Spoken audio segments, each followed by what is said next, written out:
Hey guys, what's going on? My name is MrDarkAvenue for those who don't know me. know me. And so I thought I probably should make a review since I've had my Scuf controller for 3 weeks now. The Scuf FeaR controller. I did an unboxing video, and if you haven't seen that, then go check that out. It's on my channel. It's actually my second most viewed video. It got views pretty quickly. So yeah, anyways, I said I'd do a review about a week or two later, and I kind of been procrastinating and doing some other videos and stuff. But because we're moving, well, we're not like moving away from the area, we're just moving to like closer to everywhere that we usually go to. I don't know if that makes sense, but yeah, I'm gonna be really busy because we're having to keep the house clean. It's a lot of work, so that's why I haven't been making much videos lately. But anyways, I'm sorry, I already took a whole 53 seconds of this talking about random crap, and I'm doing it some more. But anyways, let's get on with the review. So I got my Scuf controller. I said Scuf controller.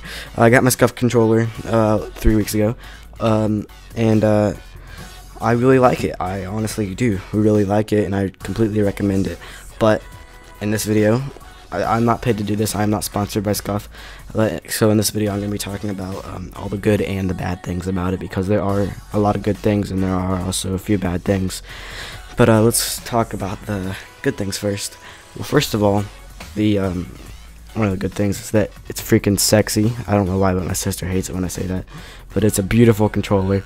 It looks amazing, and yeah, pretty much the design of it is really sweet on the FeaR controller. I'm not talking about like the other controllers because they all look slightly different.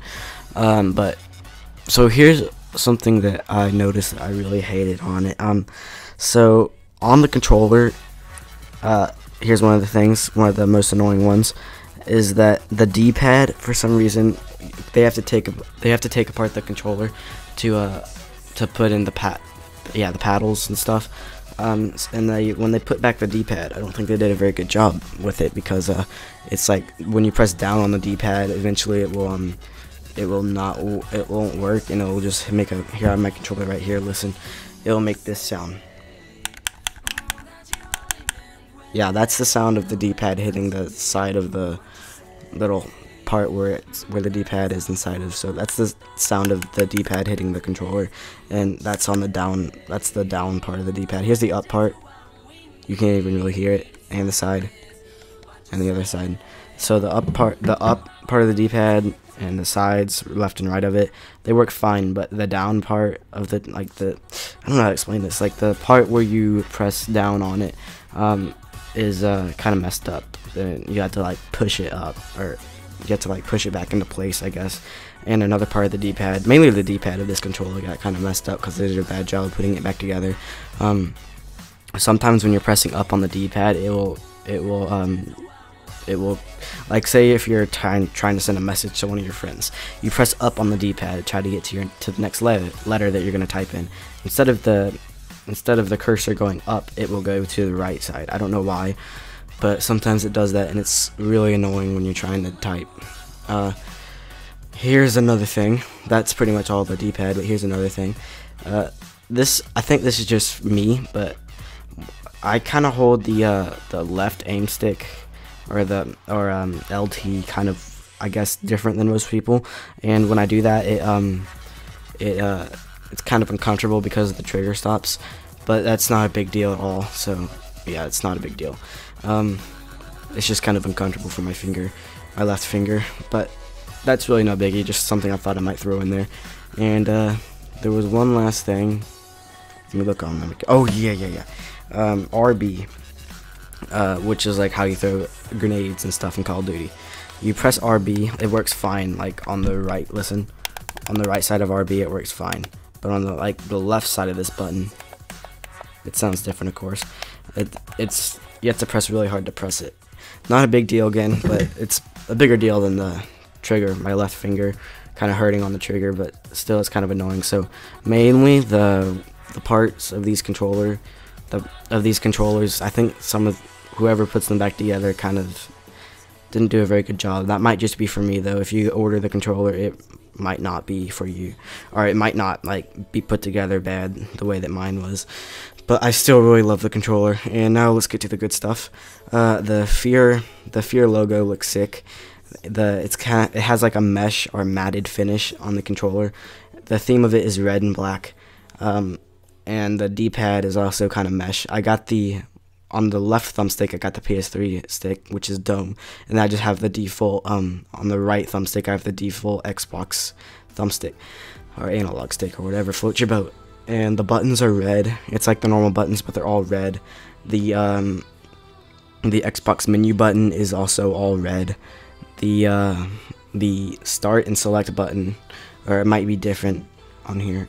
Yeah, on PS3, the back button, it says select, but so the back button and start button, or select button and start button, whichever, again, floats your boat, those are also red, which just for the design. And then on the paddles here, this takes a little bit to get used to.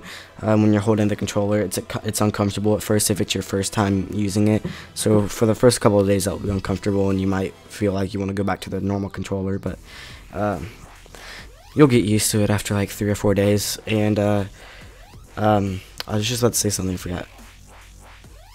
It'll come back to me. I might have said something. I might have been thinking something about the Scuf grip, but yeah, the Scuf grip works amazing, guys. If you're gonna get a Scuf controller, instead of like, it gives you the option if you want Scuf grip or not, and it also gives you an option if you want to buy the Scuf grip separately.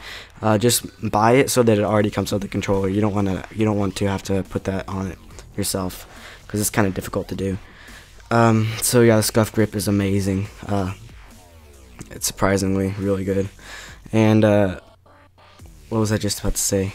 Crap. I was just gonna say something. I was thinking about it when I was talking about the Scuf grip. Well, there's the hair triggers too. I think you guys know what that is. It gives you an Allen. It comes with an Allen wrench, and you use that tool to lower down the triggers so that it's like a hair trigger. And with the trigger stops, you can just have a really fast trigger finger.